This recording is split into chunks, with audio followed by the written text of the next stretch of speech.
में तो परिवार नाम की संस्था एक तरह से खत्म होने की ही स्थिति में है और सब जगह विदेशी लोग, यूरोपियन कंट्रीज के लोग हमारे यहाँ की परिवार व्यवस्था को सबसे अच्छा मानते हैं। बोले भारत में बहुत अच्छा है और भारत में के जो सब लोग मिलजुल के रहते हैं और वहाँ बुजुर्ग भी अच्छा सम्मान पाते हैं। पर अब उस संस्था को धीरे धीरे ग्रहण लग रहा है। जैसे सभी यहाँ पर हमारे अच्छी अच्छी परंपराएं थोड़ा कमजोर पड़ रही हैं, ऐसी परिवार संस्था भी कमजोर पड़ रही है। अब बड़े बड़े परिवार कुटुंब दिखाई नहीं पड़ते हैं। अब अधिकांश न्यूक्लियर फैमिली, सिंगल फैमिली, माता पिता और बच्चे, बस चार लोग ही अधिकांश दिखाई पड़ते हैं और उनमें भी एक आपस में तनाव बना रहता है। और ऐसे 2-4% लोग होंगे जहां पर जिनमें कि आपस में पति पत्नी और बच्चों में बड़ा एक हार्मोनी होगी, एक बड़ी एक रूपता होगी, बड़ा आपस में प्रेम होगा और ऐसे बहुत कम जगह दिखाई पड़ते हैं। तो उसके कारण क्या है? इन समस्याओं का गुरुदेव ने बहुत पहले सब समस्याओं का हल लिख दिया है। ये समस्याएं जब उतनी विकराल रूप नहीं ले रही थी तब गुरुदेव ने सारी समस्याओं का हल लिख दिया है। परिवार में गुरुदेव ने एक अच्छे वातावरण, अच्छे निर्माण के लिए गुरुदेव ने कल्पना की थी कि बच्चा अभी गर्भ में आया नहीं है, उसके पहले हमें तैयारी करना चाहिए। एक्सीडेंटल चाइल्ड नहीं आना चाहिए। एक अच्छे पूर्व तैयारी के साथ में अच्छी आत्मा का आवाहन करना चाहिए। कम से कम 3 माह अच्छे नियम संयम से रह करके अच्छी आत्मा का, श्रेष्ठ आत्मा का आवाहन करना चाहिए। लिखा तो था, गुरुदेव लिख के गए थे, पर वो चीजें क्रिया रूप में नहीं हो रही थी। पर अब मिशन हमारा उन चीजों को क्रिया रूप में ला रहा है। उसकी बाकायदा ट्रेनिंगें हो रही हैं। शांति कुंज से आज से 5 दिन तक 20, 21, 22, 23, 24 तक एक तो ट्रेनिंग हो रही है मध्य प्रदेश और राजस्थान के लिए, जिसमें प्रतिदिन 1-1.5 घंटे 3 बजे से 4:30 बजे तक आप लिंक से जुड़ करके उस ट्रेनिंग को अटेंड कर सकते हैं कि कैसे आपको गर्भपूर्व तैयारी करना है। और ये हमें समाज में बताना है लोगों को। नए जो अभी जिनके बच्चे होने हैं अथवा नए अभी जिनकी शादियां नहीं हुई हैं, उनको इस साइंस की समझने की जरूरत है। हम लोग बहुत सारा फिजिक्स, केमिस्ट्री, मैथ, न जाने कितने तरह का विज्ञान पढ़ते हैं, पर जो उपयोगी चीज है उसको बहुत कम जानकारी होती है। इस साइंस को बहुत सारी यूनिवर्सिटीज अपने पाठ्यक्रम में सम्मिलित करने जा रही हैं। तो ये धीरे धीरे चीजें, ज्ञान बढ़ रहा है। हमें उसको बढ़ाने में हमें अपना एक योगदान देना है, इस चीजों को समाज में फैलाने में। एक गर्भपूर्व तैयारी का है, एक पुंसवन संस्कार का है। पुंसवन संस्कार वाला कितना अच्छा सिस्टम है कि तो हमें, पर उसको अभी वो फैल नहीं रहा है। लोग उसकी की भी अभी हमारे परिजनों को ही अभी अच्छी जानकारी में नहीं है। हम लोग भी उसको एक कर्मकांड टाइप का, बस पुंसवन संस्कार हुआ, पुंसवन संस्कार एक कर्मकांड टाइप करा देते हैं। पर वो कर्मकांड नहीं, उसका एक प्रशिक्षण है पूरा। गर्भवती को 9 महीने कैसा योग करना है, कैसी उसकी दिनचर्या होना है, कैसा खान पान होना है, क्या उसको कैसे गर्भ संवाद करना है, ये 4 विषय हैं। इस विषय का उसको प्रशिक्षण होना चाहिए गर्भवती माता को, परिवार को पूरे। तो हमें उस विषय को गहराई में समझना है। फिर एक बच्चा जब बाहर आ गया तो 5 वर्ष तक का बच्चा है, वो अधिकांश परिवार के माँ के संपर्क में रहता है। उसके लिए शांति कुंज एक विशेष पाठ्यक्रम तैयार कर रहा है। हर सप्ताह वो लोग एक तो पाठ्यक्रम भेजते हैं कि बच्चा अभी छोटा है तो उसको कैसी कहानी सुनाना है। उसके अंदर में एक सप्ताह में आप कौन सी आदत का विकास करेंगे, ये हर सप्ताह वहां से आ रहा है। अब आ तो रहा है, पर और बहुत सारे हमारे घरों में बच्चे भी हैं। अब उसको समझने की जरूरत है और समझाने की जरूरत है लोगों को। और फिर 5 साल से 12 साल तक के बच्चे की बाल संस्कार शालाएं चलना चाहिए। वो भी हम लोग नहीं चला रहे हैं, उसको हमें चलाना है। और 12 साल से 18 साल के बच्चों के लिए हमारे भारतीय संस्कृत ज्ञान परीक्षा होती है और हम लोग उसी के लिए भाई साहब आए हुए हैं वाराणसी से। हम लोग इस स्कूलों में ऐसे 6 स्कूलों में, मतलब बुढ़ार के 6 स्कूलों में हम लोग ये कार्यक्रम करने जा रहे हैं कि बच्चों को एक अच्छा जीवन शैली का एक शिक्षण दिया जाए। बच्चे नहीं तो खोते जा रहे हैं, मोबाइल में, टीवी में, कुसंगति में बिगड़ते जा रहे हैं, और उनकी जो पोटेंशियल है, जो पूरे क्षमता है, वो क्षमता का इस्तेमाल वो नहीं हो पा रहा है और बच्चे पता चला बिगड़ गए। ये डीएवी, विद्यासागर, सरस्वती और ज्ञान निकेतन बड़े बड़े स्कूल हैं बुढ़ार के, और एक धनपुरी में है रेड रोज, उसको एक मुस्लिम महिला चलाती है। वो तैयार हो गई कि बोले हाँ ठीक है हमारे यहाँ करिए। उनके यहाँ अधिकांश बच्चे मुस्लिम ही हैं। तो उन बच्चों को मार्गदर्शन देने के लिए ये इसमें इतने सारे सेगमेंट हैं परिवार निर्माण में। और मैं आपका ज़्यादा समय न लेते हुए मैं भाई साहब भी बहुत एक ईश्वरी चेतना का अवतरण, गुरु की चेतना का अवतरण भाई साहब के हुआ, और एक ऐसे प्रखर तपस्वी विद्वान व्यक्ति हमारे मिशन में बहुत कम हैं जो कि गुरुदेव को बहुत गहराई से समझते हैं। आप कितना मुश्किलों में यात्रा करते हैं। भाई साहब के दोनों पैर कटे हुए हैं कमर के नीचे से ही। अब समझिए कि कितनी मुश्किल होती होगी यात्रा करने में।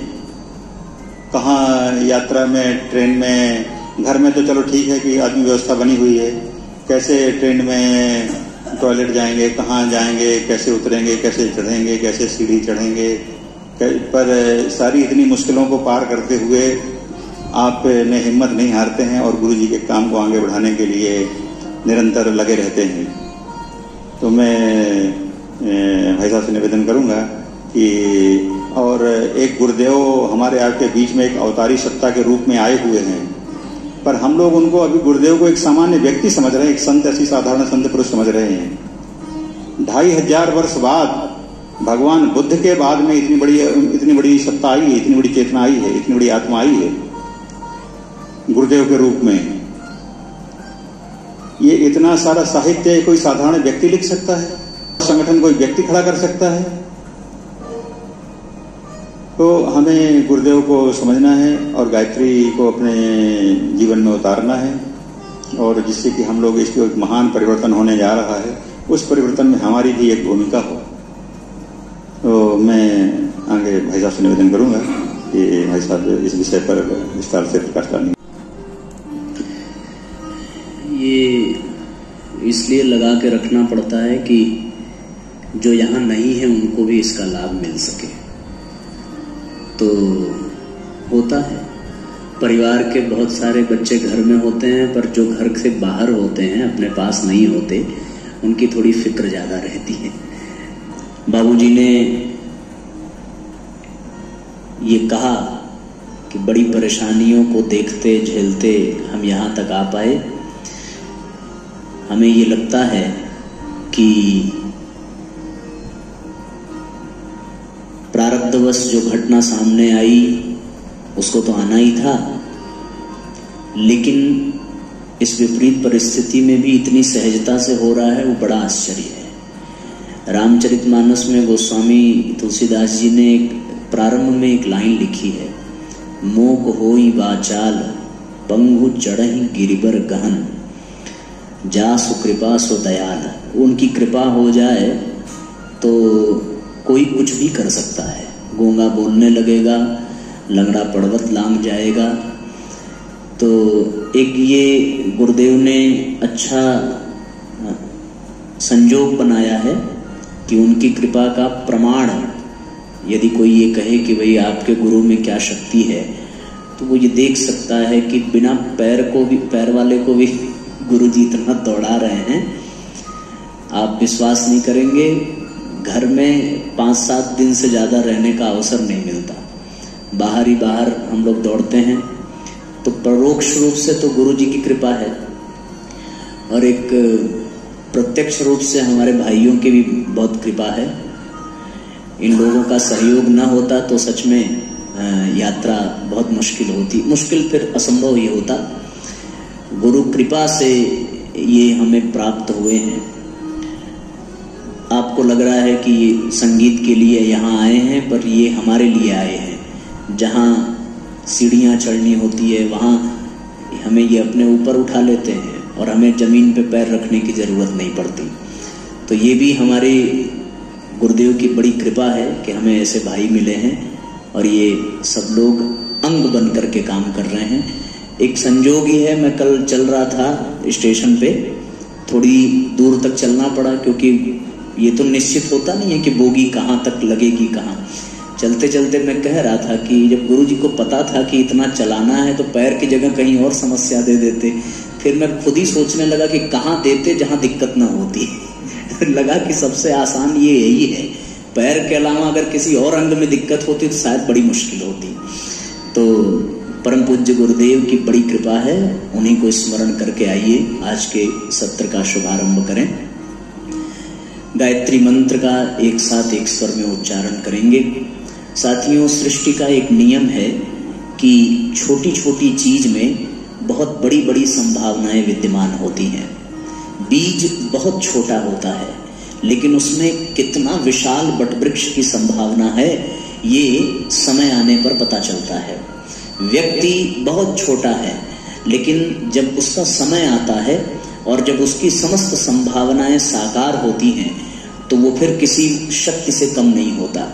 उसी प्रकार गायत्री मंत्र दिखने में मात्र 24 अक्षरों का एक समुच्चय है, लेकिन भारतीय संस्कृति का सारा ज्ञान, सारा विज्ञान, सारे ग्रंथ, सारा वेद उन्हीं 24 अक्षरों में सिमटा हुआ है।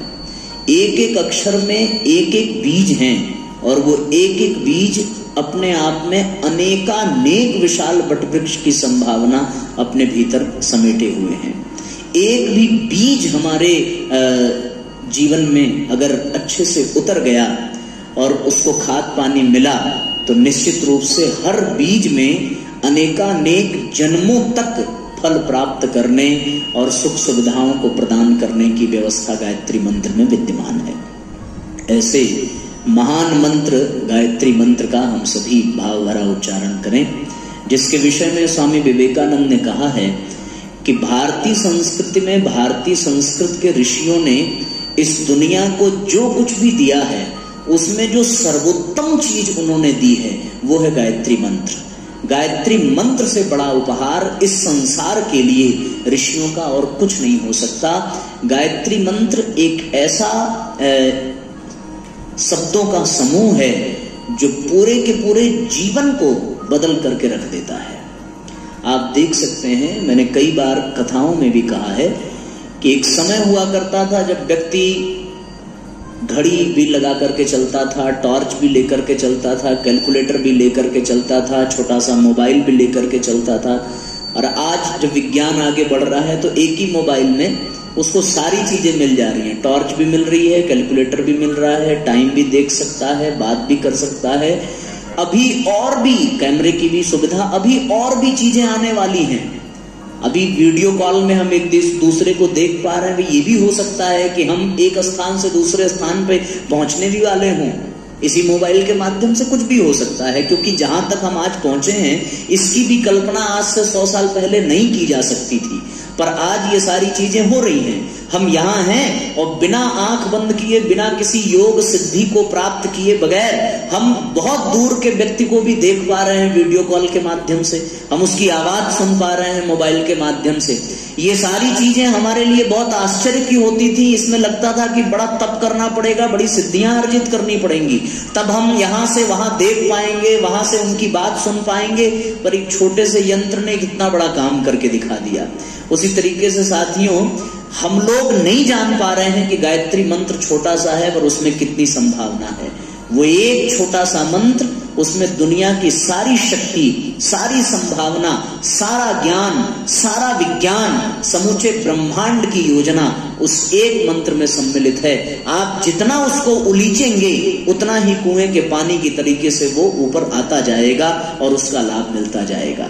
हम भगवान से एक ही प्रार्थना करें कि हम गायत्री मंत्र को अधिक से अधिक समझ सकें, अधिक से अधिक अपने जीवन में उतार सकें। इसी भाव से पूरी श्रद्धा के साथ माँ गायत्री को आमंत्रण दें, परम पूज्य गुरुदेव को आमंत्रण दें कि हमारे इस कार्यक्रम में उपस्थित होकर के हमें अपना दैवीय अनुग्रह, दैवीय अनुदान प्रदान करने की कृपा करेंगे।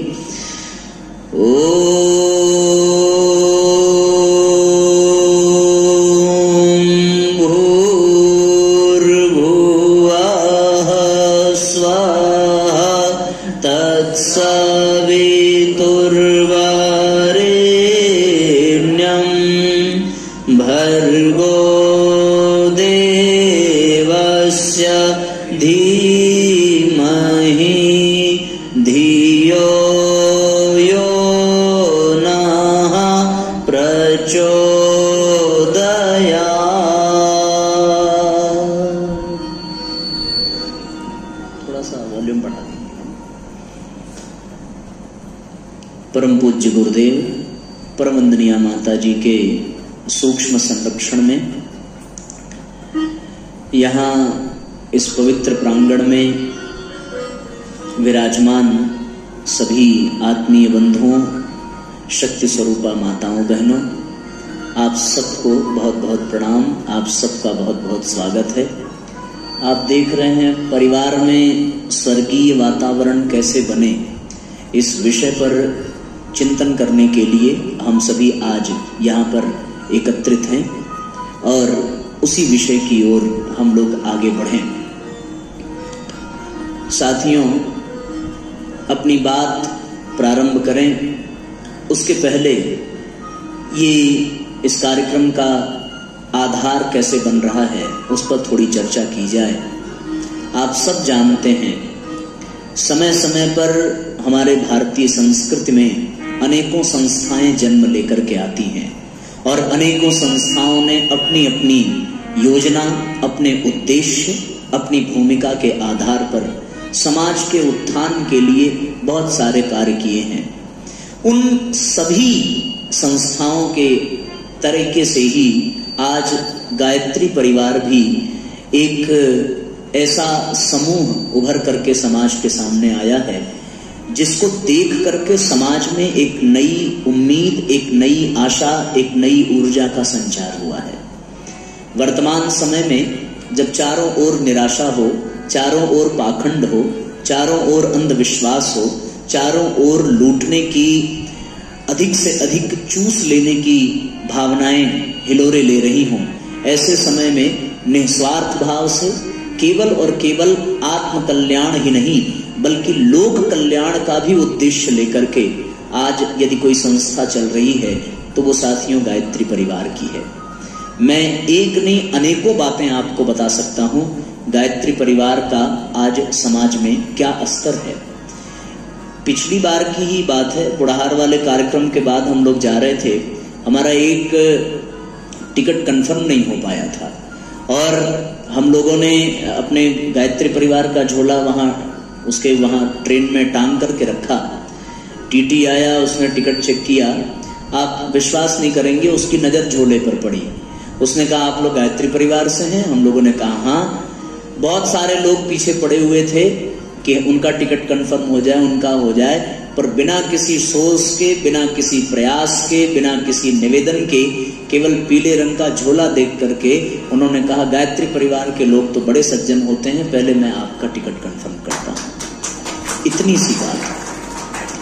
ये संजोग कहा जाएगा, ये अपने आप में इत्तेफाक कहा जाएगा? मैं समझता हूं केवल संजोग तो नहीं हो सकता। इस एक वाक्य के लिए कि गायत्री परिवार के लोग बहुत संजन हैं, इसमें परम पूज्य गुरुदेव के जीवन भर का तप लगा हुआ है। तब किसी के मुंह से एक वाक्य निकल रहा है। गायत्री परिवार का व्यक्ति सज्जन है, ये कहना बहुत हद तक ठीक नहीं हो सकता, क्योंकि भगवान शंकर की बारात में कई तरह के लोग होते हैं। सब सज्जन हैं ये पूर्ण तरीके से मान्य नहीं है, लेकिन इन सब का संरक्षक जो है वो इतना तपस्वी है, इतना अनुशासन प्रिय है और इतना अपने लिए कठोर और अपने बच्चों के लिए उदार है कि उनके बच्चों के द्वारा होने वाली कमियों को भी वो विष के तरीके से पी जाने वाले हैं और अपना संरक्षण, अपना अनुग्रह प्रदान करके इस परिवार को आगे बढ़ा रहे हैं। ऐसा सुंदर संयोग आज इस धरती पर विद्यमान है, ये बिल्कुल वैसा ही संयोग है जब कभी इस धरती पर भगवान राम की सत्ता विद्यमान थी तो राम दरबार, राम परिवार का दृश्य, राम राज्य का दृश्य देखने को मिलता था। जब कभी यदुवंशियों के महाराज भगवान श्री कृष्ण विद्यमान थे तो उस समय यदुवंशियों का मुकाबला करने की कल्पना किसी के मन में नहीं थी। आज बिल्कुल वैसा ही समय आ गया है जब भगवान स्वयं गायत्री परिवार की संस्था को माध्यम बना करके इस समाज के उत्थान, व्यक्ति निर्माण, परिवार निर्माण की संकल्पना को साकार कर रहे हैं। ये हम सबका सौभाग्य है कि हम इस परिवार के विषय में सुन रहे हैं, इस परिवार की गतिविधियों में सम्मिलित हो रहे हैं, इस परिवार की योजना में अपनी भूमिका निभा रहे हैं। ये बिल्कुल वैसा ही है कि राम की सेवा के लिए बहुत सारे नर वानर उपस्थित हुए थे, लेकिन एक अहम भूमिका विभीषण ने निभा दी थी तो काम और सरल हो गया था। हम सब हो सकता है गायत्री परिवार से नहीं जुड़े हों, हो सकता है उनके अनुशासन को पूरी तरह न मानते हों, लेकिन आज यहाँ उपस्थित होने का तात्पर्य इतना है केवल कि हम सब भगवान के लिए हैं, भगवान के उद्देश्य की पूर्ति के लिए हैं और उस लक्ष्य में अपनी एक छोटी सी भूमिका निभाने में कतराते नहीं हैं। इसलिए हम सभी आइए उस सत्ता को नमन करते हुए, उस सत्ता का गुणगान करते हुए आज के इस विषय, आज के इस चिंतन में प्रवेश करें। सभी एक छोटा सा भाव भरी प्रार्थना संपन्न करेंगे परम पूज्य गुरुदेव से और गुरु सत्ता से प्रार्थना करें कि हे गुरुदेव, हम सबके जीवन में ज्ञान की गंगा प्रवाहित हो, ज्योति से ज्योति जले और इसका लाभ हम सबको मिले। छोटी सी कहानी को आधार बना करके हम लोग आज की चर्चा प्रारंभ करेंगे। एक परिवार में पति पत्नी रहते थे और पति का नियम था कि वो प्रतिदिन स्नान करके पूजा के घर में जाकर के उसके कक्ष में प्रतिदिन ध्यान करने का अभ्यास करते थे। अब पति ध्यान में बैठा हो तो उस परिवार में सबसे जो खाली व्यक्ति होगा वो कौन होगा? वो उसकी पत्नी होगी, क्योंकि उस समय वो बिल्कुल खाली रहती है। जैसे पति लोग आ जाते हैं, महिलाएं व्यस्त हो जाती हैं, कभी भोजन के लिए, कभी व्यवस्था संबंधित बहुत सारी जिम्मेदारियां तो होती ही हैं। तो उनकी जो पत्नी थी वो सोचती थी कि जब तक ये बात ध्यान कर रहे हैं तब तक मैं फोन पे बात कर लेती हूँ। अब वो ठीक उसी समय फोन पे बात करना प्रारंभ करती थी अपनी बहनों से, रिश्तेदारों से, मायके से, ससुराल में जो भी सगे संबंधी हो।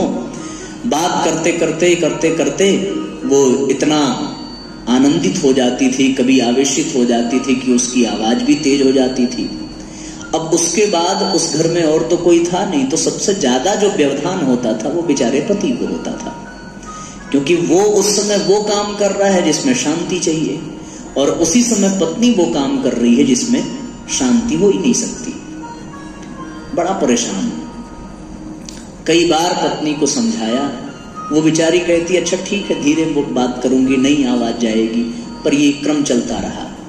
एक दिन उस परिवार में कोई संत आए और संत के आगमन पर पति ने अपनी समस्या रखी। क्या समस्या?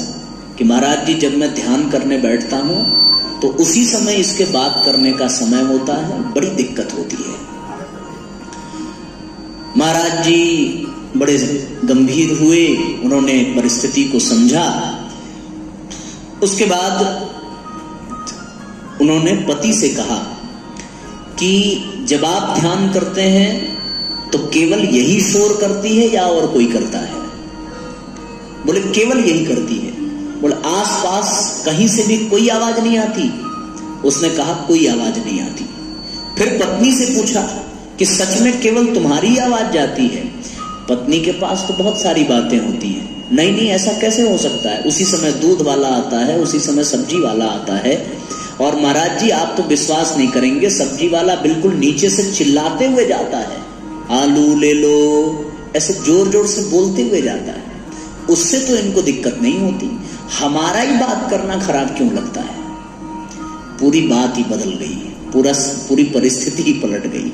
अभी तक पति के नजर में पत्नी बहुत दोषी थी, अब आज पता चला कि पत्नी के नजर में भी पति दोषी है। केवल इतनी बात से महाराज जी ने दोनों को समझाया, एक बात दोनों को बताई।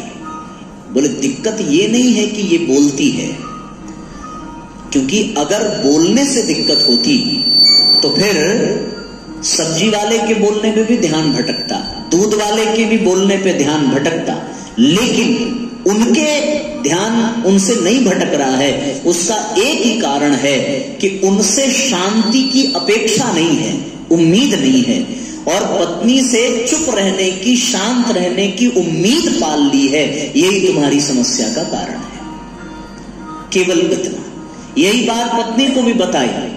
उसने कहा, पत्नी से भी कहा कि तुम्हारी ये समस्या नहीं है कि वो तुम्हें बात करने से मना कर रहे हैं, तुम्हारी ये उम्मीद हो गई है कि तुम चाहे जो बात करो, चाहे जितना बात करो, इनको तुम्हें नहीं बोलना चाहिए, इनसे तुम्हारी अपेक्षा है।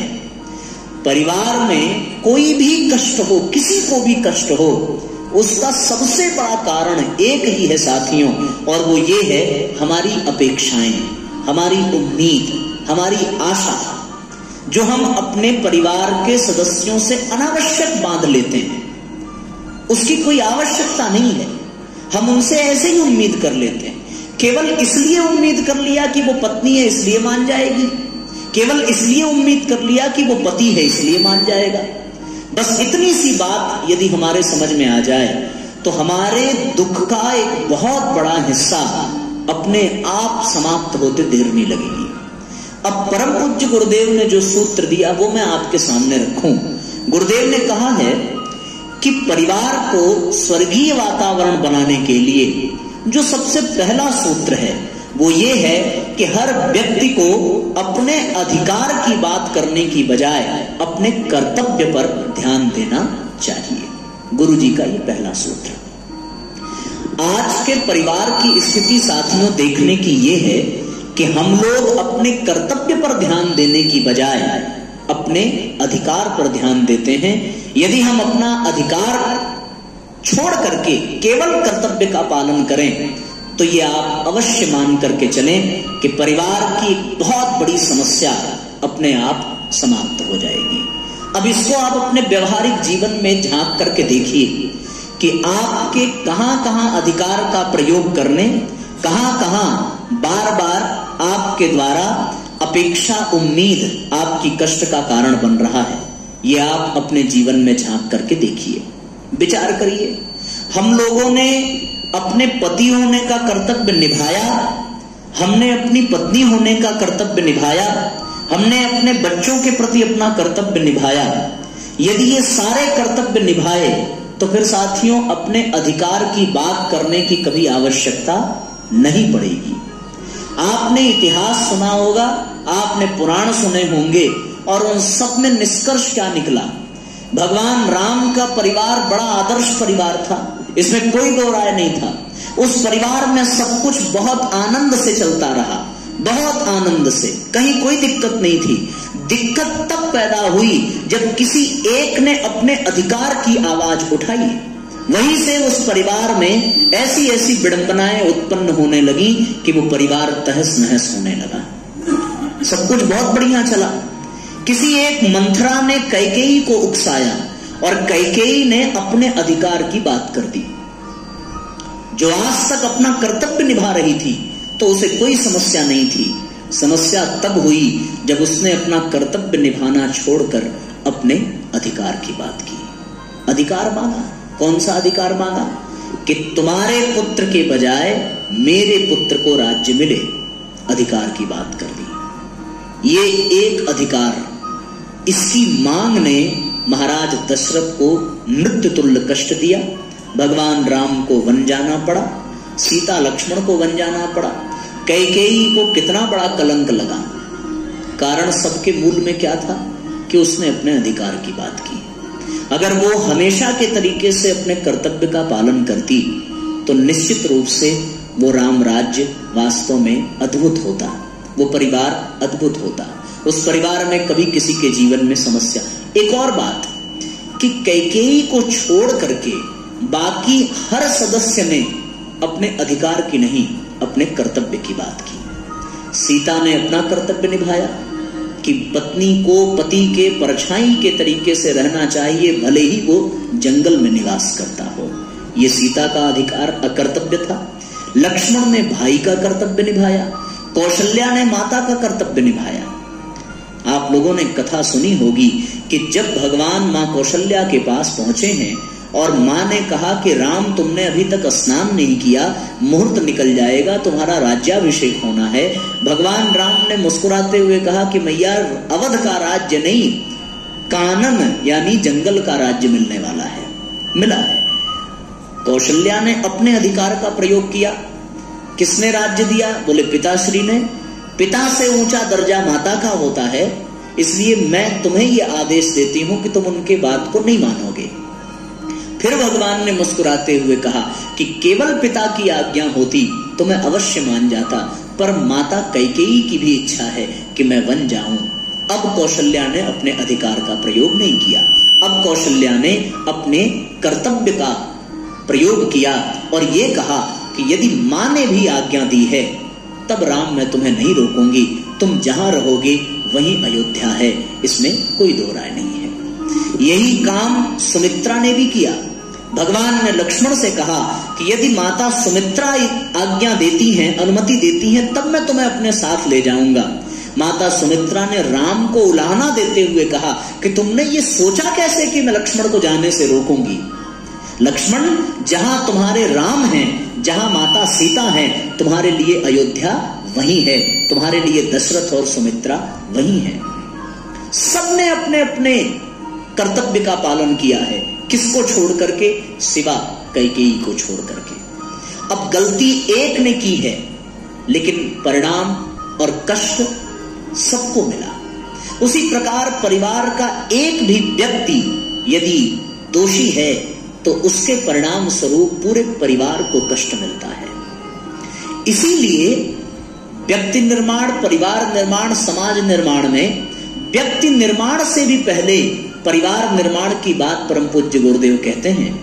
यदि परिवार निर्माण पर हमारा ध्यान हुआ तो परिवार से ही व्यक्ति निकल करके आता है। वहां फिर हम सब व्यक्तियों को विनिर्मित कर सकते हैं, उनका निर्माण कर सकते हैं। इसलिए साथियों, परिवार निर्माण का पहला जो सूत्र है वो यही है कि अधिकार की नहीं, कर्तव्य की बात करें। अब कर्तव्य की बात कौन कर सकता है? कर्तव्य की बात वही कर सकता है जो अपने जीवन में उस ज्ञान के स्तर को पा सके। जिसके भीतर ज्ञान होगा वही तो कर्तव्य पर ध्यान देगा। राम ज्ञान के स्वरूप हैं, इसलिए वो कर्तव्य निभाते हैं। लेकिन जहां ज्ञान न हो, जहां अज्ञानता हो, वहां कर्तव्य नहीं, व्यक्ति अधिकार की ही बात करेगा। आप लोग विचार करके देखें कि बच्चे छोटे छोटे होते हैं, बच्चे कर्तव्य की बात नहीं करते, बच्चे अधिकार की बात करते हैं। ये मेरा है, ये मेरा है, ये मुझे चाहिए, उसको इतना मिल गया, मुझे इतना ही मिला। लेकिन वही बच्चा जब धीरे धीरे बड़ा होता है और जब उसके ज्ञान का स्तर बढ़ने लगता है, तब वो अधिकार की बात करने की बजाय अपने कर्तव्य पालन पर ध्यान देता है। तो इसलिए पहले तो हम कुछ उन सूत्रों की चर्चा करें जो हमारे भीतर भी ज्ञान के उस स्तर को बढ़ा सके, जिससे हम अपने अधिकार की बजाय अपने कर्तव्य का पालन कर सकें। पहली बात तो ये साथियों कि जीवन की यात्रा एक जन्म की नहीं है। हमारी भारतीय संस्कृति पुनर्जन्म में विश्वास रखती है और इसके अनेकों परिणाम भी हैं, प्रमाण भी हैं कि पुनर्जन्म होता है।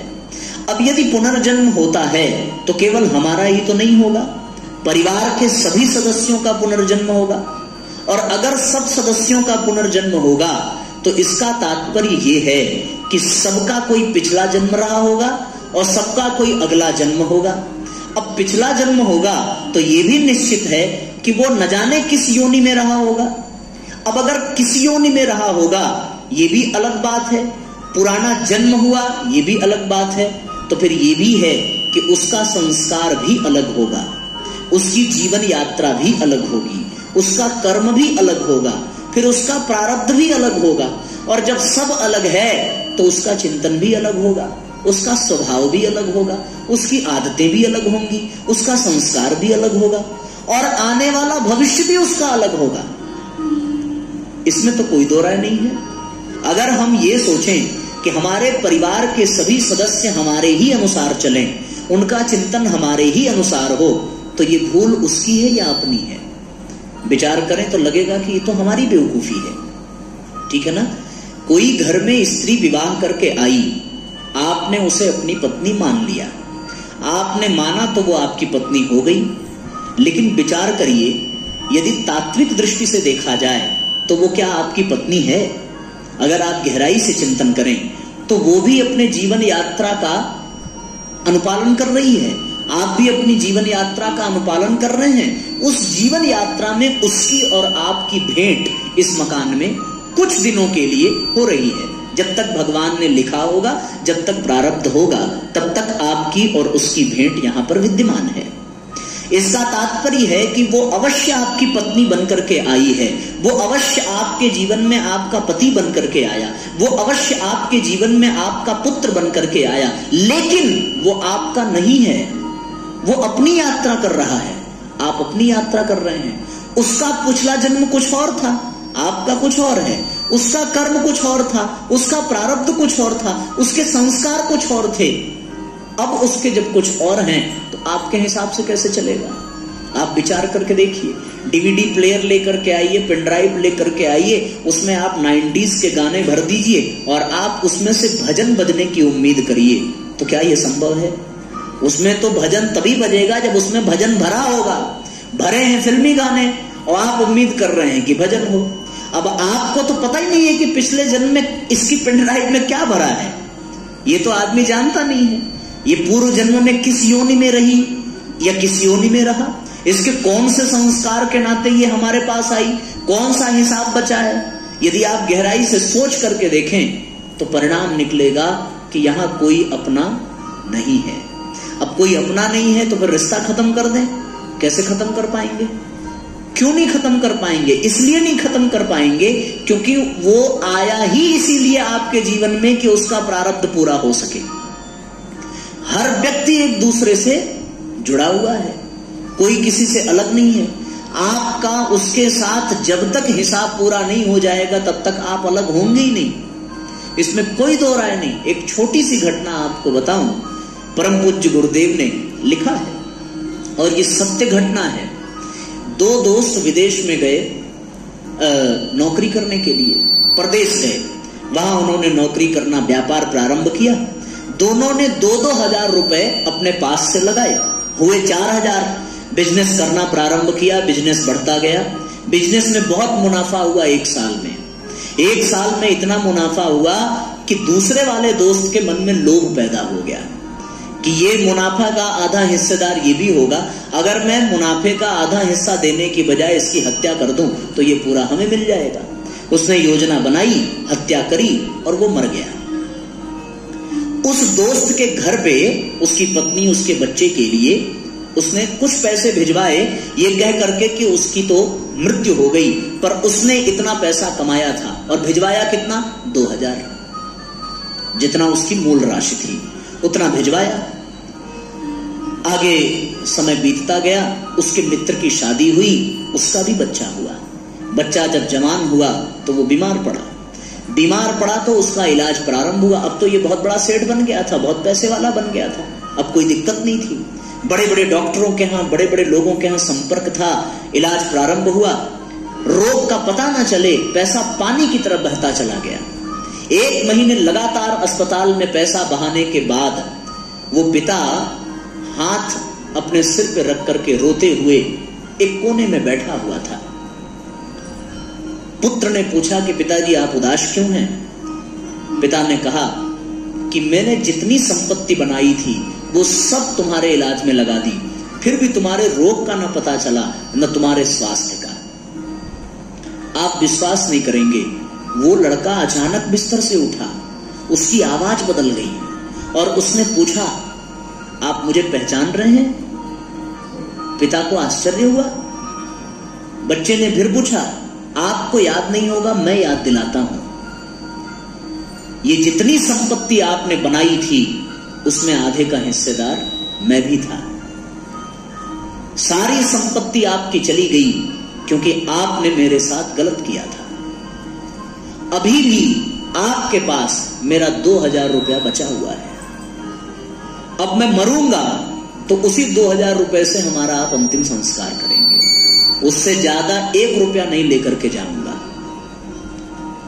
वो पिता हक्का बक्का रह गया, उसके आंसू सूख गए, वो देखता ही रह, एक टक निहारता रह गया। अभी तक जो बच्चा बड़े उत्साह में एकदम जोश में बोल रहा था, अचानक वो बिस्तर पे गिरा और मर गया। तब उसको एहसास हुआ कि जिसको धोखा देकर के उसने सारी संपत्ति बनाई थी, उसने हिसाब बराबर कर दिया। 2000 उसका और पड़ा रह गया, वो भी अब बराबर होगा।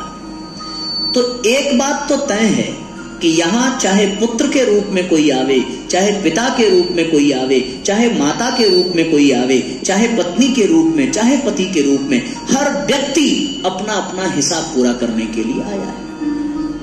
जिस दिन उसका हिसाब पूरा हुआ, उस दिन दुनिया की कोई ताकत नहीं रोक सकती उसे आपके पास रहने के लिए।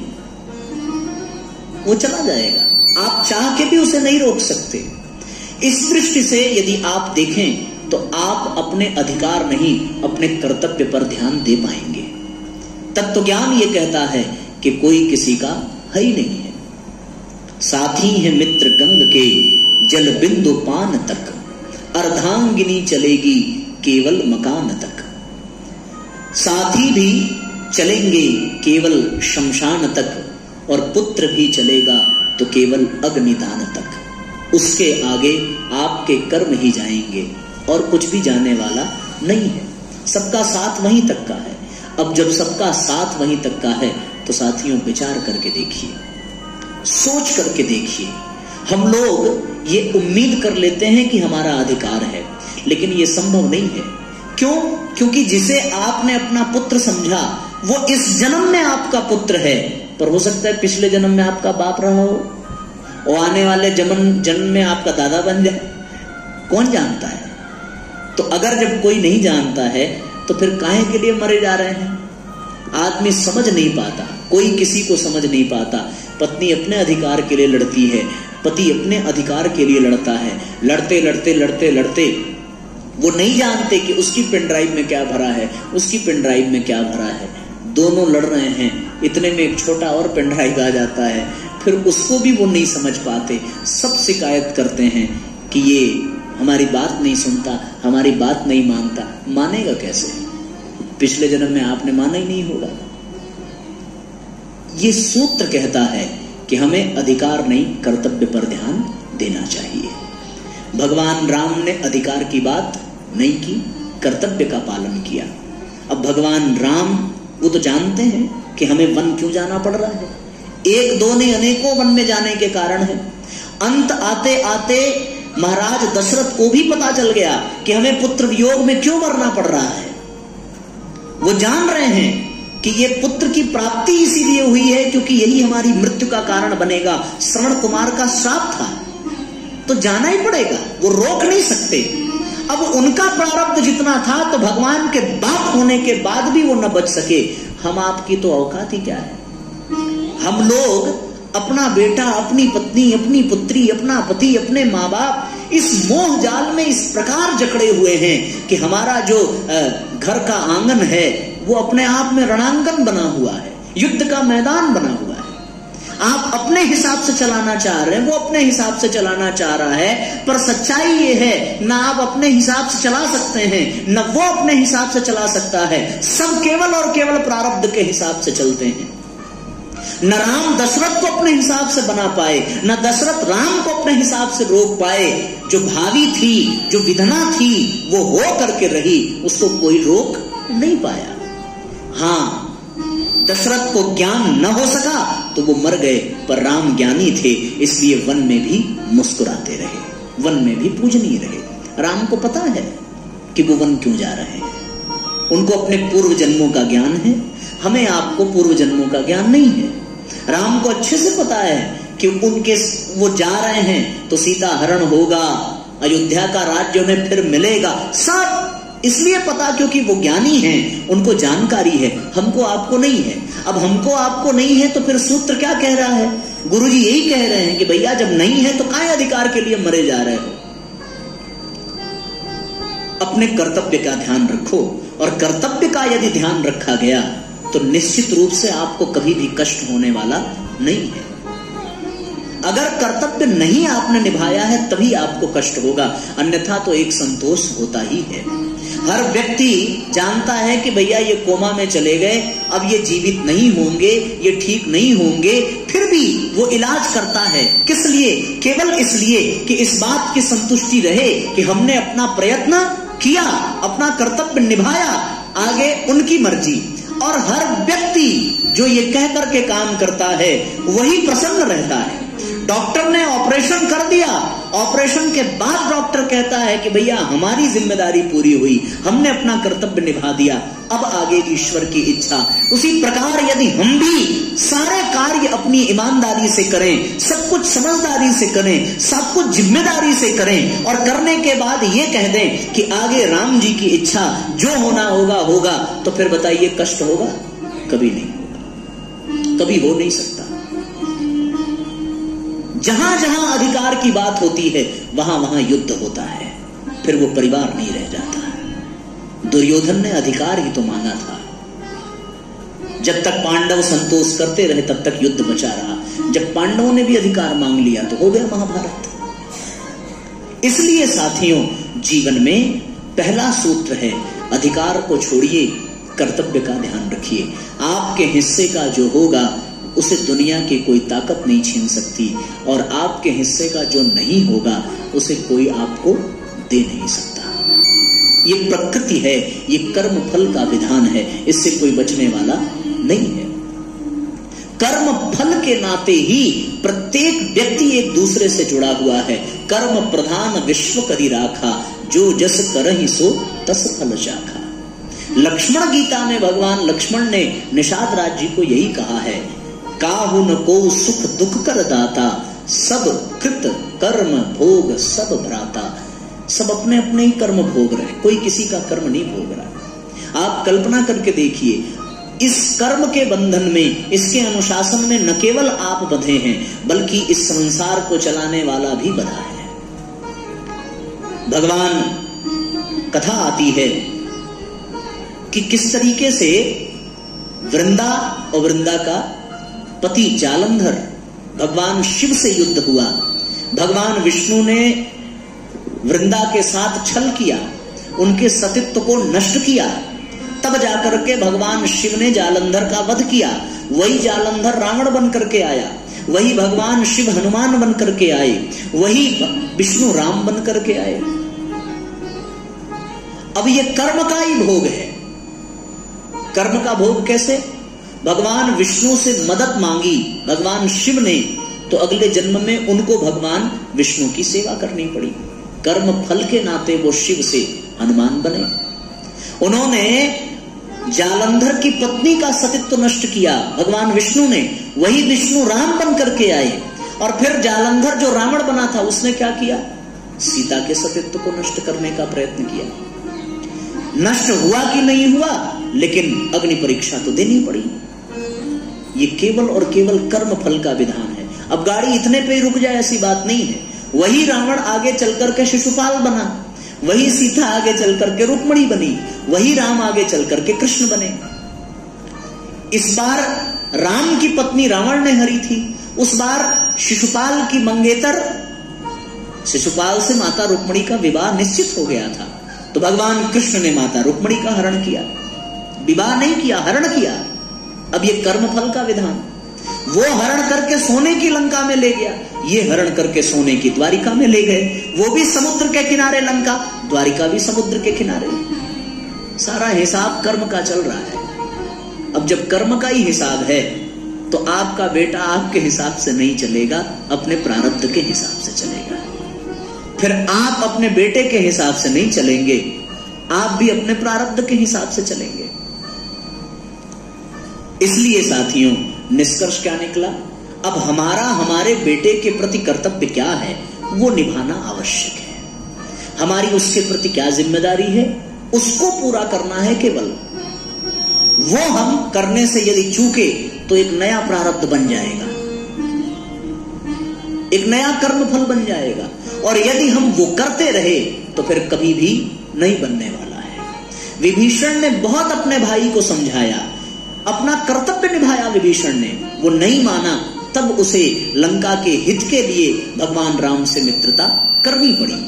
उसी प्रकार दशरथ ने भी कैकेयी को बहुत समझाया, पर वो न मानी। परिणाम क्या निकला?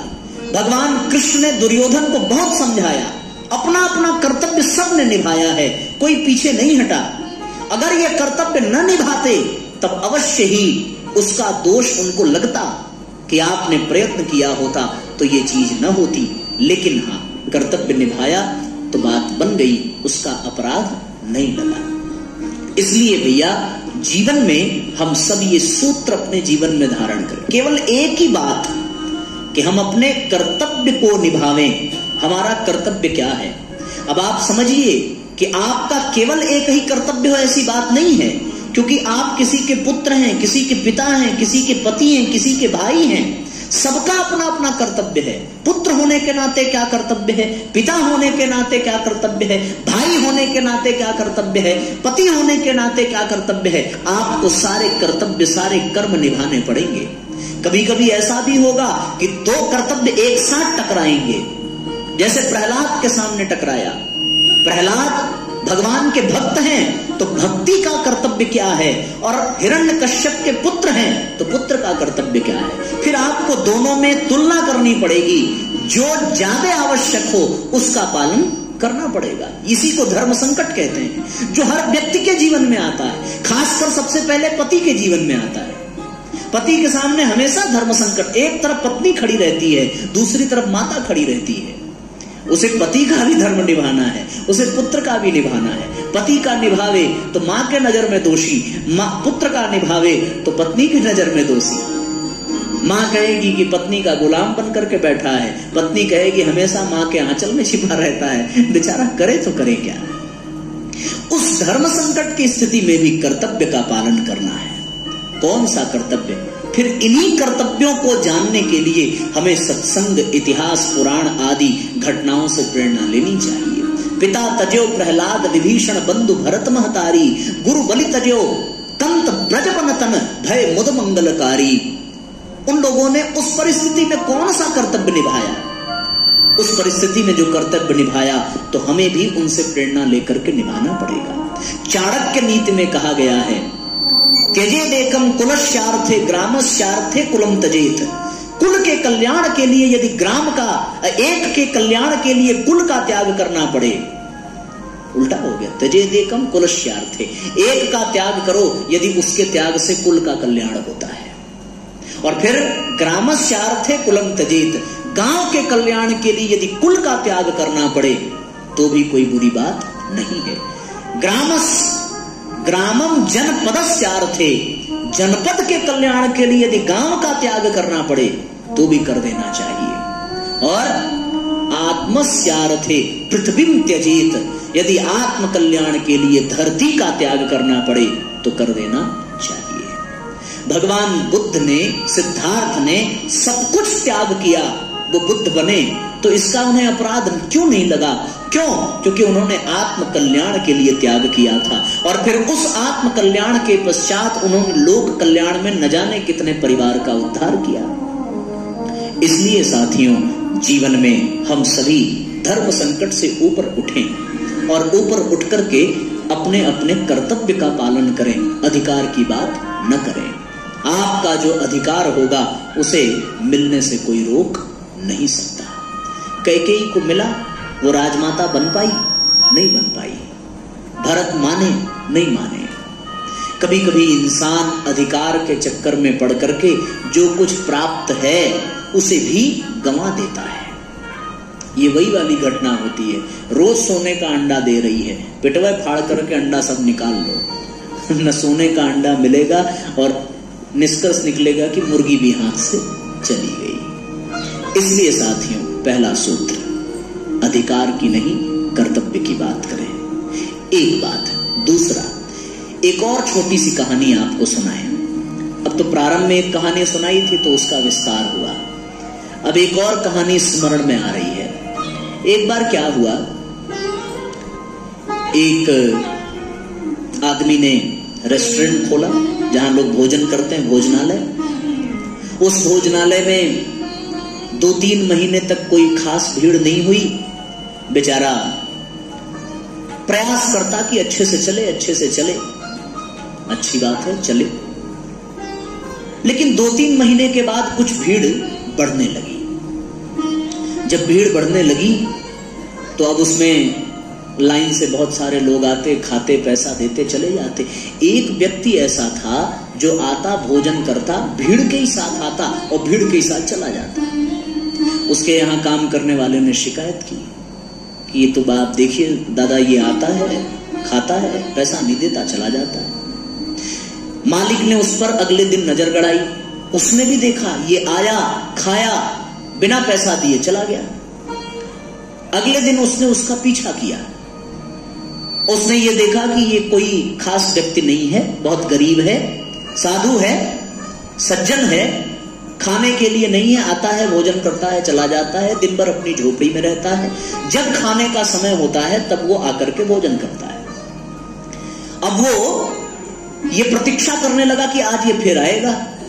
वो आया, लेकिन आने के बाद वो भोजनालय में प्रवेश करने के बजाय दरवाजे पर काफी देर तक बैठा रहा।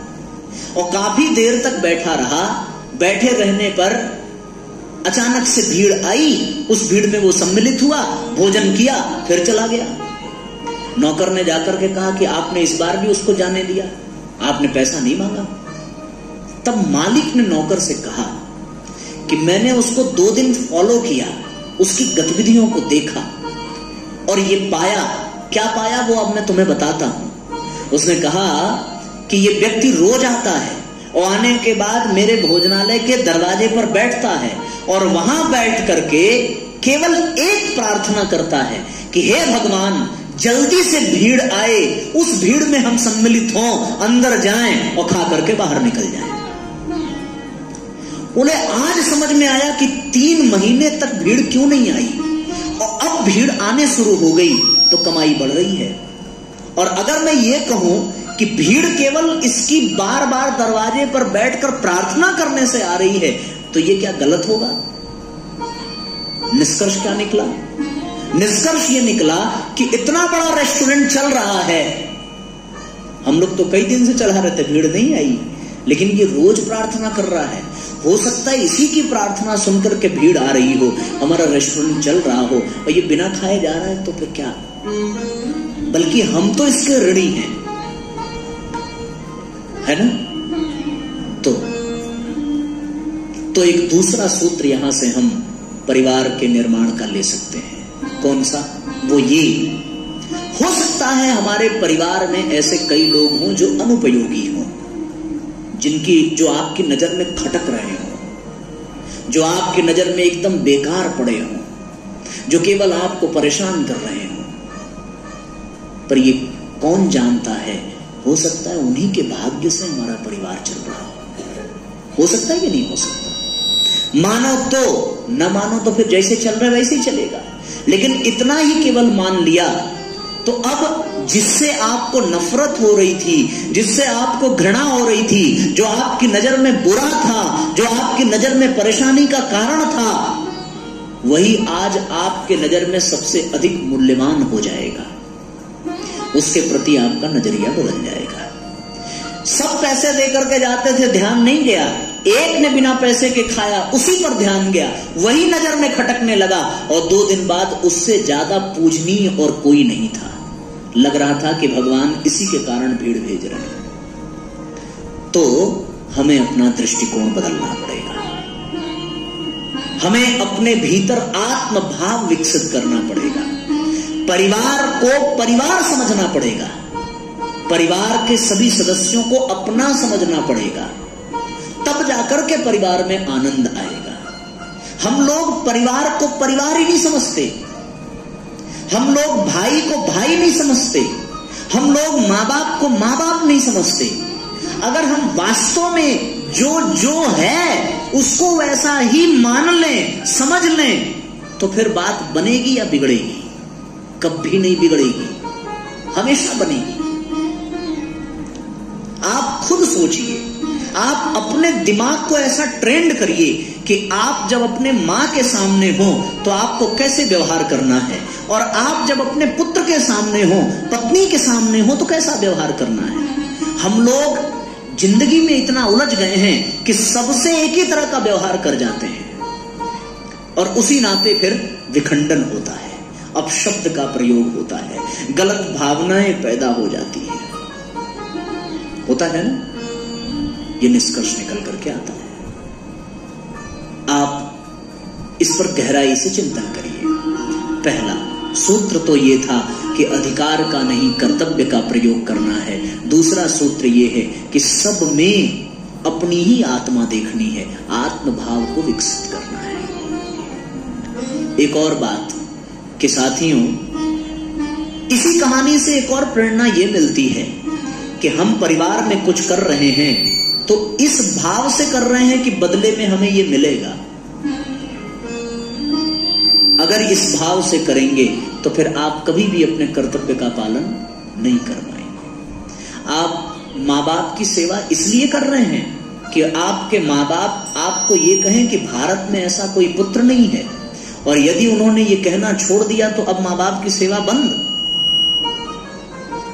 अगर इस शर्त पर माँ बाप की सेवा थी तो फिर माँ बाप को भी यही करना चाहिए था कि हम बार बार बिस्तर पर उनकी गोद में मलमूत्र का त्याग करते रहे, पर उन्होंने हमारा त्याग नहीं किया, क्योंकि वो इस शर्त पर नहीं पैदा किया था उन्होंने कि ये परेशान करेगा तो हम इसको मार डालेंगे। अच्छा, ये भी है, अगर वो चाहें तो कर ही सकते हैं, छोटा सा बच्चा क्या बिगाड़ सकता है उनका। लेकिन उन्होंने हमारे न जाने कितने अपराध बार बार क्षमा किए, बार बार, और क्षमा करके उन्होंने हमारा विकास किया, हमको बढ़ाया। और हमसे माँ बाप की एक दो गलतियां बर्दाश्त नहीं हो पाती। हमने आपसे कहा था कि आप ऐसा करिए, पर आपको समझ में नहीं आता। आप उनको समझाने चले हैं जिन्होंने जीवन भर आपको समझा है। अब यहां जो बच्चे हैं वो इस बात को समझे, आप लोग तो अब माँ बाप की भूमिका में हैं। तो इसलिए ये दो कहानियां हमें ये दो सूत्र प्रदान करती हैं कि हमें आत्मभाव विकसित करना चाहिए, और हम जो कुछ भी परिवार के लिए कर रहे हैं उसके बदले में कोई अपेक्षा, कोई उम्मीद यदि आपने रखी तो फिर आप अपने कर्तव्य का पालन नहीं कर पाएंगे। फिर वहीं से अधिकार का दौर शुरू होगा, और अधिकार का दौर जब तक चलेगा तब तक आपका परिवार कभी भी सही सलामत नहीं रह सकता। ये दो सूत्र साथियों। एक और बात, हम लोग यहां पर एकत्रित हैं कि परिवार को स्वर्ग कैसे बनाएंगे। देखा जाए तो एक ही साधे सब सधे, सब साधे सध जाए। एक ही सूत्र अपना ले हर व्यक्ति, तो फिर अपने आप ये चीजें बदलती चली जाएंगी। अन्यथा तो सैकड़ों सूत्र किसी काम के नहीं है। हम सब लोग अधिकार छोड़ें, कर्तव्य पर ध्यान दें, आत्मभाव को विकसित करें। आत्मभाव को विकसित करने के लिए, अधिकार छोड़ कर्तव्य को जागृत करने के लिए जो सबसे अधिक आवश्यक है वो है साथियों कि परिवार में हर व्यक्ति ज्ञान के उपासक हो जाए, ज्ञान उनके जीवन में हो, तभी तो वो कर्तव्य की बात करेंगे।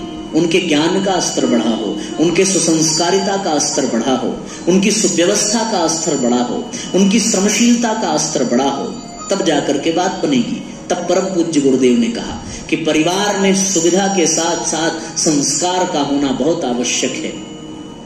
ये ठीक है कि वो पिछले जन्म में क्या रहे होंगे, उनका प्रारब्ध क्या रहा होगा, पर वो इस जन्म में हमारे पास आए हैं, तो हमारे पास आने पर एक विशेष बात यह है कि हम उनको संस्कारवान बनाएंगे। और संस्कारवान बनाने के लिए परिवार में कुछ चीजें अति आवश्यक हैं, जिसमें पहला है कि परिवार में सामूहिक स्वाध्याय होना चाहिए। तीसरा सूत्र आपके लिए, सामूहिक स्वाध्याय, यानी अच्छे साहित्य को परिवार के सब लोग एक साथ घर में बैठ करके पढ़ना प्रारंभ करें। आप अपने बच्चों को पढ़ाइए, आप स्वयं पढ़िए, आप अपनी पत्नी को पढ़ाइए। हर सदस्य को अच्छी पुस्तकें पढ़ने का परिवार में अभ्यास होना चाहिए। परिवार में पूजा का मंदिर एक बार नहीं होगा तो चलेगा, लेकिन परिवार में यदि अच्छा साहित्य नहीं रखा है तो वो परिवार कभी अच्छा नहीं हो सकता। जैसे विचार होंगे वैसा ही परिवार होगा। विचार अच्छी पुस्तकों से आते हैं और अच्छी पुस्तकें गायत्री परिवार के माध्यम से परम पूज्य गुरुदेव की कृपा से अनेकों आज उपलब्ध हैं। हमें तो केवल इतना करना है कि उन पुस्तकों को घर में स्थापित करें और पढ़ने और पढ़ाने का एक नियम प्रारंभ करें। अभी मैं रास्ते में बाबूजी से बता रहा था कि हमारे यहाँ का एक नियम था। हम लोग जब छोटे छोटे थे उस समय ये नियम बड़ा खराब लगता था, पर ये नियम था कि जब तक हम लोग प्रज्ञा पुराण और अखंड ज्योति की एक कहानी नहीं पढ़ लेते थे तब तक रात का भोजन नहीं मिलता था। ये जानिए, किचन में रोटियां बनती थी और हमारी माता जी हम लोगों को जबरदस्ती बिठाती थी, और वो कहानी कितना समझ में आया ये आवश्यक नहीं था। आवश्यक केवल ये था कि पढ़ना है। उसके बाद उसका जो मतलब समझ में आए बताओ। उसके बाद वो रोटी बनती जाती थी और कहानी का अर्थ हम लोगों को पता चलता जाता था। समझ में उस समय नहीं आता था, लेकिन आज समझ में आता है कि रोटी से शरीर पुष्ट होता था पर उस कहानी से आत्मा भी तंदुरुस्त होती थी। हमने शरीर का पोषण किया पर अपने बच्चों की आत्मा का पोषण नहीं किया। शरीर तो इसी जीवन का है, आत्मा ही तो है हर जन्म में आ रही है। एक ही आदत घर में पड़नी चाहिए, अच्छे से याद है। तो हम सब लोगों ने उस समय में उन चीजों को बड़ा खराब माना, बड़ा ग्रह लगता था, लेकिन आज समझ में आता है क्योंकि एमएससी कर लिया, साइंस के स्टूडेंट रहे, इंडस्ट्रियल केमिस्ट्री खूब पढ़ ली, नौकरी पा ली, पर आज जीवन की समस्याओं का समाधान स्कूलों में पढ़ने वाली किताबों से नहीं मिला। उन समस्याओं का समाधान प्राप्त हुआ तो केवल उन्हीं अखंड ज्योति पत्रिका के छोटे छोटे कहानियों से, उसी प्रज्ञा पुराण से, उसी परम पूज्य गुरुदेव के साहित्य से। अब आपको एक सत्य बात बताएं कि जब मैं इंटर पास करके ग्रेजुएशन में गया तो ग्रेजुएशन में परम पूज्य गुरुदेव के साहित्य को पढ़ने की ऐसी भूख जगी कि मैं अपने कोर्स की किताब में गुरुजी के मैगजीन को छुपा के पढ़ता था। अभी तक तो क्या था कि बचपन में माताजी जबरदस्ती अखंड ज्योति पढ़ा रही थी। अब उसके बाद गुरुजी की किताब पढ़ने की ऐसी भूख लगी तो फिर हम घर में किताबों को बढ़ाते गए। माताएं बड़ी विचित्र होती हैं, उनको तो समझ पाना संभव नहीं। अब एक दिन आए किसी काम से हमारे नाना जी हमारे घर में, तो वही जो कल तक अखंड ज्योति पढ़ने के लिए कह रही थी, अब आज उसे यही पढ़ने से प्रॉब्लम होने लगी। उसने कहा कि ये किताब केवल गुरुजी का पढ़ता है और पढ़ाई लिखाई करता नहीं, इस बार नंबर इसके कम आए हैं। तो फिर नाना जी ने उनको समझाया और वो बात आज भी मेरे दिमाग में गूंजती है कि बिटिया जीवन में जब समस्या आएगी तो ये पढ़ाई लिखाई वाली किताब किसी काम की नहीं होगी। जीवन की सारी समस्याएं न इंग्लिश के ग्रामर में उसका समाधान मिलेगा, न मैथ के फॉर्मूले में मिलेगा, न साइंस के प्रिंसिपल में मिलेगा, न हिंदी के व्याकरण में मिलेगा। वो मिलेगा तो केवल और केवल परम पूज्य गुरुदेव के साहित्य में मिलेगा। पढ़ लिख करके आदमी बड़ा आदमी बन सकता है, पर उसमें महानता और बड़प्पन गुरुजी का साहित्य पढ़ने से आएगा। आप बड़े होकर के किसी को नौकरी पर रख सकते हैं, किसी को अपने अधीन कर सकते हैं, लेकिन हाँ, उसके दिल में आप तभी राज कर सकते हैं जब आपके जीवन में परम पूज्य गुरुदेव का साहित्य होगा। ये तीसरा काम, आप इसको आज से ही प्रारंभ करिए साथियों। आप अपने बच्चों को अपने पास बिठाइए, बुलाइए और यही कहिए, बेटा ये कहानी है, इसको जरा पढ़ करके सुनाओ, इसको पढ़ करके। ये हो सकता है आपको अजीब लगे, पहला दिन होगा, दूसरा दिन होगा, लेकिन फिर आपका बच्चा भी जान जाएगा कि ये तो काम करना है। भले वो अनमने ढंग से करे, पर फिर वो मन से करने लगेगा। और मैं समझता हूं कि हमारे माँ बाप ने जो कुछ भी दिया है उसमें सबसे बड़ी चीज उनके द्वारा हमें ये प्राप्त हुई है कि उन्होंने हमें परम पूज्य गुरुदेव और उनके साहित्य से जोड़ा है। मैं हो सकता है सारे ऋण उनका चुका दूं, जो कि संभव नहीं है, पर यदि सब चुका भी दिया तो इस ऋण से कभी पूर्ण नहीं हो सकते। अगर उन्होंने गुरु जी से न जोड़ा होता तो ये जीवन कब का समाप्त हो चुका होता। इसलिए अपने बच्चों को गुरुदेव के विचारों से, उनके साहित्य से जोड़ना बहुत आवश्यक है। यदि वो आप नहीं ऐसा कर पा रहे हैं तो हम लोग एक कार्यक्रम चलाते हैं। वो कार्यक्रम प्रतिदिन रात 8 बजे हम YouTube पर गुरुजी की साहित्य को पढ़ाते हैं। आप YouTube खोलिए, अनिलेश तिवारी लिख करके सर्च करिए, आप उसमें पाएंगे हर दिन एक पुस्तक परम पूज्य गुरुदेव की उस पर पढ़ाई जा रही है।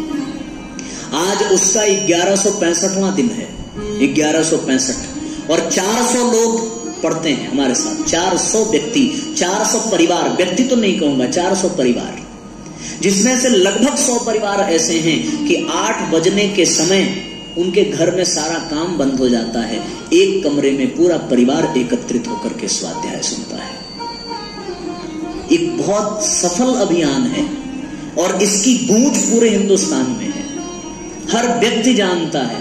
और आपको पता नहीं होगा, पर जो हमें जानते हैं उनका कभी 8 बजे फोन नहीं आता। यहां तक कि शादी में निमंत्रण मिलता है तो निमंत्रण देने के साथ ये भी आश्वासन देते हैं कि भाई साहब 8 बजे आपके लिए एक कमरा खाली रहेगा, आप निश्चिंत होकर के आइएगा, कोई चिंता की बात नहीं है। हमारे बनारस में ही शादी थी, जब हमारा स्वाध्याय का समय हुआ तो उनकी शादी में डीजे बजना बंद हो गया। ये छोटी मोटी बात नहीं है, बहुत बड़ी बात है ये, क्योंकि वो स्वाध्याय का समय है। और तभी हम लोग 1165 दिन पूरा कर पाए। और अब तक गुरुजी के 96 किताबें हमने उसमें पढ़ाई हैं और हर महीने की अखंड ज्योति। ये क्रम बहुत सुंदर तरीके से चल रहा, आप इसको अपने परिवार में प्रारंभ करिए। ये 3 सूत्र, पहला अधिकार नहीं कर्तव्य, दूसरा सब में आत्मभाव को विकसित करिए, तीसरा कि अपने घर में स्वाध्याय की परंपरा प्रारंभ करिए। अगर स्वाध्याय का क्रम प्रारंभ हुआ, आप लोग चिंतन मंथन करने लगे, तो निश्चित रूप से आपको ये अनुभव मिलेगा कि आपके बच्चों की दिशा अच्छी दिशा में जा रही है। ये क्रम साथियों निकल करके आएगा स्वाध्याय का, इससे ज्ञान बढ़ेगा, सद्भावनाएं बढ़ेंगी। और गायत्री मंत्र के विषय में हमने प्रारंभ में कहा, हमारे जीवन में, हमारे परिवार में गायत्री को स्थान मिले, गायत्री मंत्र के जप का स्थान मिले, जिसके विषय में आप समय समय पर सुनते ही आ रहे हैं। परिवार में सुसंस्कारिता के लिए गायत्री का जप और परम पूज्य गुरुदेव के साहित्य का होना अत्यंत आवश्यक है। ये सारे क्रम निश्चित रूप से हमारे परिवार में हो तो हमारा परिवार अवश्य ही इन सूत्रों को अपनाकर स्वर्ग बन सकता है। इन्हीं बातों के साथ आज के विषय को, आज के सत्र को, समय भी मेरे ख्याल से